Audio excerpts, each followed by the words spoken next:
What if I told you that there is a large group of people all over America who get together, dress up in medieval attire, and beat each other up like a bunch of maniacs?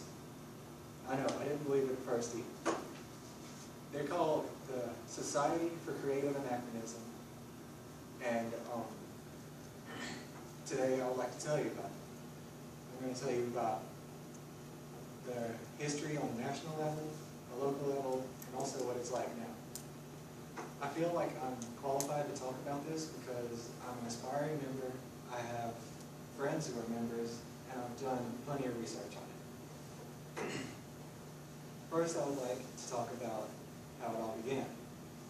It began about 40 years ago with two college students studying medieval chivalry and the art of sword and shield fighting in their own backyard. These two students were named David Thewlis, who in the SCA goes by Duke Siegfried von Hoflichkeit, and Kim de Meif, whose SCA persona is Duke Folk de Wyvern. And anyway, one night they decided to have a tournament with just them and a few of their friends, and little did they know what would become of just this small little tournament. Next, I would like to tell you about the SCA in our area. We live in Mississippi, of course, and on the SCA, SCA-wise, Mississippi and some surrounding areas are referred to as the Kingdom of Glen Avon, and specifically, we live in the barony of Seleon, which is made up of Gulfport, Biloxi, and some surrounding areas. Now, according to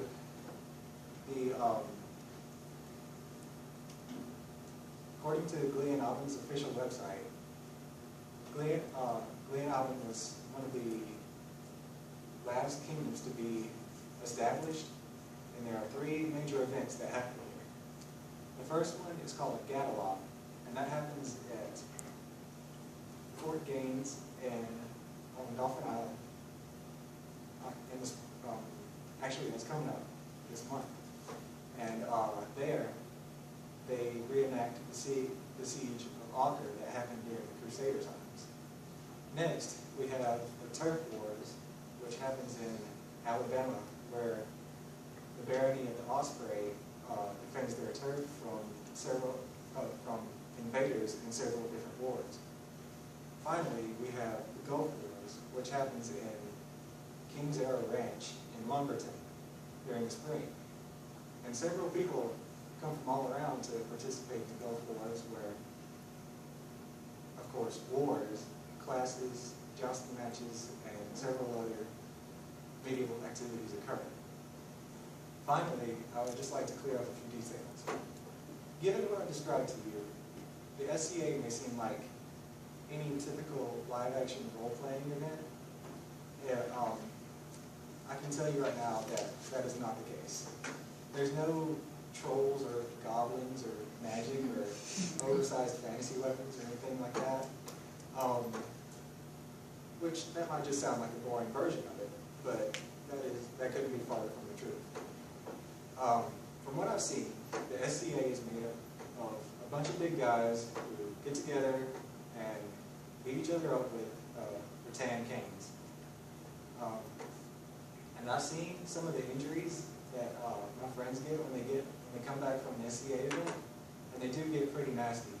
These injuries include, but are not limited to, bruises, cuts, armor bites, which is when the armor pinches your skin and causes a really bad bruise, and in extreme cases, broken or dislocated bones.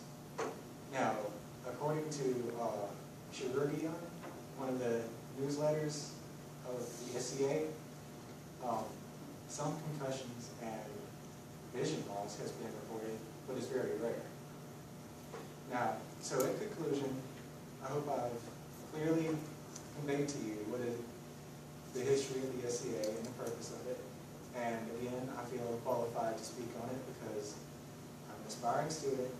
I have friends who are in the SEA, and I've done plenty of research on it. So next time you hear about the SEA or see a bunch of guys in the park beating up each other with canes, then you'll know what it's all about.